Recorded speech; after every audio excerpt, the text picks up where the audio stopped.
ቃልና ጓደኛዋ ተባብረው በመኝታ ክፍል ውስጥ እንግዲህ ከሰላም ተደብቀው ሲያደርጉ የነበሩትን አንዳንድ ነገሮች ሰላም ደርሳ እጅ ከፍንጅ ይዛቸዋለች። ቃል ለብዙ ጊዜ ከሶስት ነገሮች ርቃ የቆየች ቢሆንም አሁን ግን በጓደኛዋ ምክንያት ሲጋራዎችንም ሆነ የተለያዩ ነገሮችን እየሞከረች ትገኛለች። ከዚህ በኋላ ህይወቴን አበጥብጩ ነይ ውጭልኝ ብትላትም ጓደኛዋ አንቺ ከምትኖሪበት ቤት እኖራለሁ እንጂ አንቺ ከወጣሽ እወጣለሁ እንጂ ብላ ሙጭጭ ብላ ቀርታለች። ዳግም ሳሚን ሄዶ በትህትና ጠይቆታል። እናቴ መቼ እንደሆነች ነው ያወቅከው? በማለትም እንግዲህ በአክብሮት ለመጠየቅ ሞክሯል። ነገር ግን ሳሚ ያልጠበቀው ነገር ተከስቶበታል። ሳሚ አሁን ላይ እንግዲህ በሆስፒታሎች ተከቦ ይገኛል። ዳጊ ባደረገው ተነሳሽነት እናቴን እኮ ልታስገድለኝ ነበር አይደል? በማለት እንግዲህ ጩቤ መዞበት ነበረ። በጣም በአስፈሪ ሁኔታ እና በአጓጊ ሁኔታ እንግዲህ ስሜታዊ ሆኖ ዳጊ እባክህ ተረጋጋ ብሎ ሳሚ ቢለምነውም ከልመና ምንም ሊያመልጥ አልቻለም። አንተ አረመኔ ነህ፣ ለካ እናቴ ከመጀመሪያውንም እየሆነች እንግዲህ አሳግታኝ ልታስገድለኝ ነበር አይደል? በማለት እንግዲህ ዳግም ከሳሚ ላይ ተነስቶበታል። ሳሚም በሰዓቱ እንደውም ማሳገቴ በጣም ጥሩ ነገር ነበረ፣ ምክንያቱም እኔ ራሴ ልገላን ነበር በማለት እንግዲህ ለዳግም ይነግረዋል። በዚህ ቅጽበት እንግዲህ ዳግም ስሜታዊ ሆንና እኔ እስከ ዛሬ ዝም ያልኩህ እናቴን ስላላወቅኩ ነው እንጂ ከአሁን በኋላ ማን ያለው ጫፏ እንድትነካት አትፈልግም በማለት እንግዲህ ተነሳስቶ በጩቤ ልቡን ወቅቶት ይገኛል። ሳሚ የሚተርፍ ይመስላችኋል ወይስ እንዴት ነው? ወይዘሮ ገኒ ከብዙ ጊዜ እስር ቤት ቆይታ በኋላ ወደ ቤቷ ትመልሳለች። ታዲያ ወደ ቤቷ ከተመለሰችም በኋላ የዳግምና የብሌን ሁኔታ በጣም አወዛግቧታል። ዳግም በተለየ ያለ ወትሮው እቅፍ አድርጎ ሲይዛት እንግዲህ እሷ ልጅን ብላ ብሌንን ለማቀፍ ስትሞክር ዳግም ቀደም ብሎ ያቅፋታል። ገኒም ይህንን ነገር አስታውላ ተመለከተች። ዛሬ ምንድን ነው ይሄ ልጅ እንደዚህ የሚሆነው? እንግዲህ ቀደም ብላ ጸሎትም እያደረገች ነበረ። ዳግምን ሳየው ዛሬ በተለይ ደግሞ እንደዚህ እቅፍ ሲያደርገኝ የጠፋውን ልጅን አንድ ቀን እንኳን ሳላገኙ መሞቴ እንዳይቆጭ በማለት ወደኋላ መለስ ብላ ለማገናዘብ ሞከረች። ታዲያ ብሌን በዚህ ቅጽበት እንግዲህ እናትና ልጅ ሲተቃቀፉ ብሌን የኔስ እናት መቼ ይሆን እንደዚህ የምታቅፈኝ በማለት በሀሳብ ወደ ኋላ ስምጥ አለች። ዳግምም ከእስር ቤት እንደተፈታች እስከሚበቃው ድረስ እንግዲህ 30 ደቂቃ 10 ሰዓት ሆኖ ጠበቃት። የዛሬን ያክል ደቂቃው ረዝሞብኝ አያውቅም፣ ግን ለምንድን ነው ይህን ያክል ያጣደፈኝና የቸኮልኩት? እናቴን ላገኝ ስለሆነ ነው አይደለም? በማለት እንግዲህ በጉጉት ነበር ሰፍ ብሎ የጠበቃት። ታዲያ ከወጣችን በኋላ እሷ ወደ ልቧ ወደ ብሌን እንጂ ወደ ዳግም አልነበረም። ዳግምም ሩጭ ብሎ ነው ያቀፋት። ብሌንም ተመለከተቻት። እናትና ልጅ ተቃቅፈው ስታይ እንግዲህ በሀሳብ ተሰምጣ እንግዲህ በል በቃ ምንድን ነው ዛሬ ዳግም እንደዚህ የሚያደርግ በማለት እንግዲህ ከጀርባዋ ላይ ለቅቅ እንዲያደርጋ ትሞክራለች። ወይዘሮ ገኒም ዳግም ደግሞ ዛሬ ምን ሆነ ነው በማለት ጠየቀችው። እንግዲህ ዳግምም ወደ ራሱ ይመለስና ይቅርታ ማዘሯ እናት እያለ መርበትበት ጀመረ። ገኒም እንግዲህ ልጇን እቅፍ አድርጋ ብሌንን ወደ እስር ቤት ከቆይታ በኋላ ወደ ቤት ነበር ሄደችው።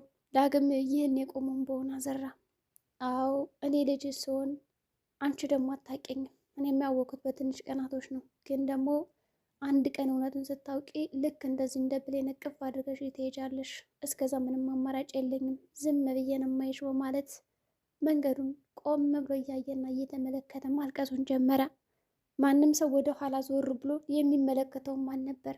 ብሌንም ብትሆን ጥላት ነው ሄደች እንጂ በእናቷ በመፈታት ደስተኛ ነበረች እንጂ ዞር ብላ እሱን እያየችው አልነበረም። ብሌን ምንም እንኳን ዳጊ እናቱን በማግኘቱ ቢደሰትም በአንድ በኩል ደግሞ ቅር እያላት ትመጣለች። እኔ እኮ ልጅሽ ነኝ በማለት እንግዲህ ከዛች ጠባብ ጎጆ ቤት ከሄዱም በኋላ ሊነግራት ቢሞክርም እንግዲህ ብሌን እንደዝማ መናገር የለብም ተረጋጋ በማለት እንግዲህ ጉዳዩ እንዳይነግራት አድርጋለች። ሰላም እንግዲህ ሀብትና ንብረቶቿን ከክፍለ ሀገር እየተዘዋወረች እና እየሸከፈች ትገኛለች።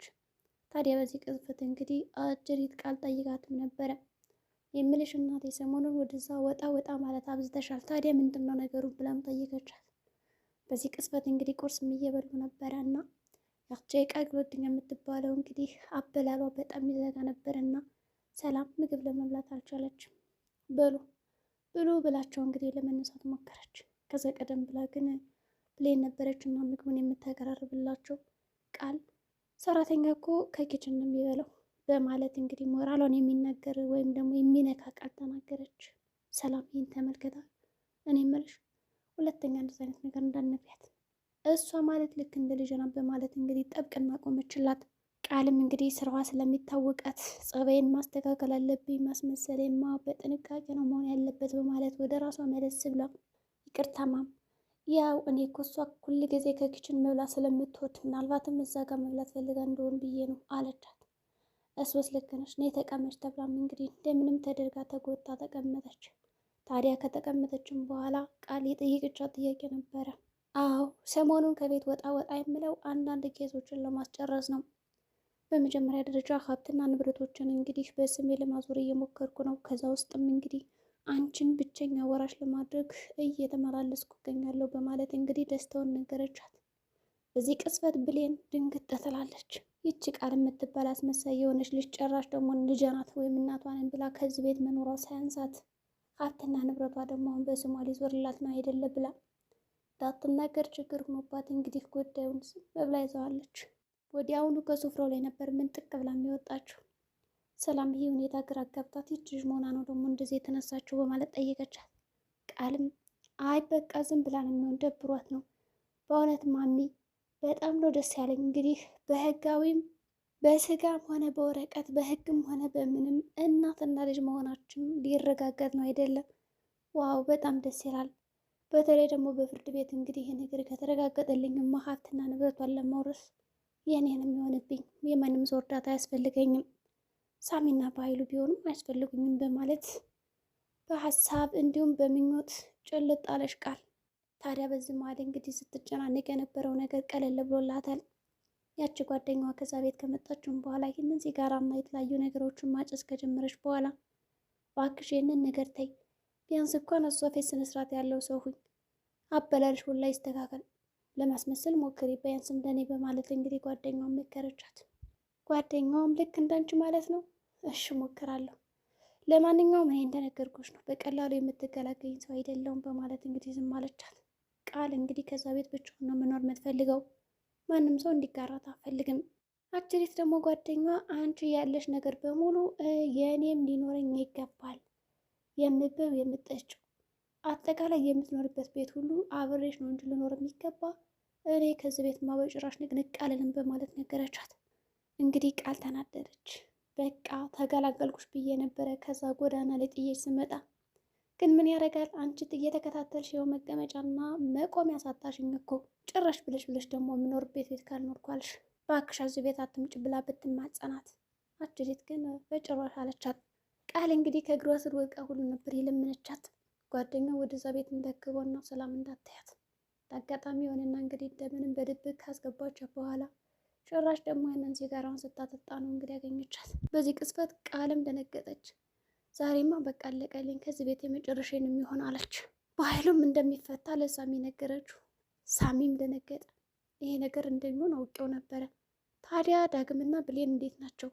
እነሱ በቃ ተጣልተው ነበር ታርቀዋል አላችሁ። ምን? እንዴት ነው ደግሞ እንደዚህ የሚታረቁት? ነገር ግን ሰላምን ብዙ ገንዘብ ጠይቀዋት ና እንጥፋ የሚል አማራጭ ማቅርባለታለች። ሳሚ በጭራሽ ብሌን ጥዬ አልሄድም ነው ያለው። እንግዲህ ብሌን እንዴት አድርጎ ነው ይዟት የሚሄደው? ዳግም አሁን ላይ በጩቤ ከወገሙ በኋላ ሊታሰርም ይችላል። ምናልባትም በዚህ ቅስፈት እንግዲህ ብሌን የእሱ ትሆናለች። ሳሚ ይህንን አጋጣሚ በመጠቀም እንግዲህ እስር ቤት ካሳሰረውም በኋላ ዳጊን ብሌን የእሱ ትሆናለች። ምክንያቱም አሁን ላይ ብሌን ሊያገኛት አይችልም። ማንም ሰውም ቢሆን እስር ቤት እየገባና እየወጣ ተመላልሶ ሊጠይቀው አይችልም። በኃይሉም ቢሆን ከእስር ቤት ወጥቷል። ታዲያ ከእስር ቤት እንግዲህ እንዴት ሊያመልጥ ቻለ የሚለው ጥያቄ በጣም እንቆቅልሽ ሆኖባቸዋል። ይሁን እንጂ እሱ በእርግጥ ባለስልጣን ስለሆነ የሚያግዘው ሰው አያጡም ብለዋል። እንግዲህ ዳግምም እናቱን ካገኘ በኋላ የተለያዩ ጌጦችንና ሰርፕራይዝ አድርገው ቤቱንም ለየት አድርገው ፏ ድምቅ አድርገው ነበር የተቀበሏት። እናቴ ማለት ተርበተበተ። በዛ ቅስፈት እኔ ልጅ ነኝ ብሎ ቢነግራት ደስታውን አይችለውም ነበረ። ግን ደግሞ በድንጋጤ አንድ ነገር ብትሆንስ ማንም ማወቅ የለበትም በማለት እንግዲህ በድብቅ ጉዳዩን አድበስብሶ የተለያዩ ጌጦችና ልብሶችን ገዝቶላት ሰርፕራይዝ አረጋት። ኬኩንም ቢሆን እንግዲህ እንኳን ደህና መጣሽ እናቴ የሚል ጽሑፍ ጽፎ ሰጣት። ታዲያ በዚህ ጉዳይ እስኪ አንብቡልኝ ብላ እንግዲህ ገኒ ብትነግራቸውም እኔ ላንብበው በማለት እንግዲህ ዳጊ ቀደም ብሎ ነበር። በዚህ ቅስፈት እንግዲህ ብሌንም ወደኋላ መለስ አለችና እሺ በማለት ነበር ዝም ያለችው። እሷ ብታነብላት ደስ ይላል ነበረ፣ ግን ደግሞ ቀናች። ዳጊም በጣም ጓጉቷል። እኔ እኮ ልጅሽ ነኝ ሌላትም ነበረ። በእርግጥም ነግሯታል። ገኒ ግን ምንም የገባት ነገር አልነበረም። በሉ ቡናውን ጠጡት ተባሉ፣ ጠጡ በሉ፣ ኬኩም ተቆረሰ። በቃ ተለያዩ። ብሌንም ወደ ስራ ገባች፣ ሰላም ወደ ስራ። ዳጊም እንግዲህ ሳሚን ለማግኘት ሄደ። እኔ ምልክ መቼ ነበር እናቴ እንደሆነች አወቅከው? በማለት የመጀመሪያ ጥያቄውን እንግዲህ ጠይቆታል። ከዛ ከመሄዱ በፊት ግን ደውሎ ላመሰግን እፈልጋለሁ በማለት ነበር የጠራው። እኔ በዚህ ቅስፈት የእውነትም ዳጊ ሄዶ ቅፍ ያድርገዋል ብዬ ነበር እንጂ እንደዚህ በጩቤ ይወገዋል ብዬ አልጠበቅኩም። ማን የጠበቀ ሳለ። ሳሚ አሁን ላይ ከፍተኛ ጉዳት ደርሶበታል። ምናልባትም እንግዲህ ከዛ ጎዳና ላይ ማንም ሳያነሰው ወደ ሆስፒታልም ሳይወስዱት ህይወቱ ሊያልፈም ይችላል። ነገር ግን ማን ወደ ሆስፒታል ይወስደዋል?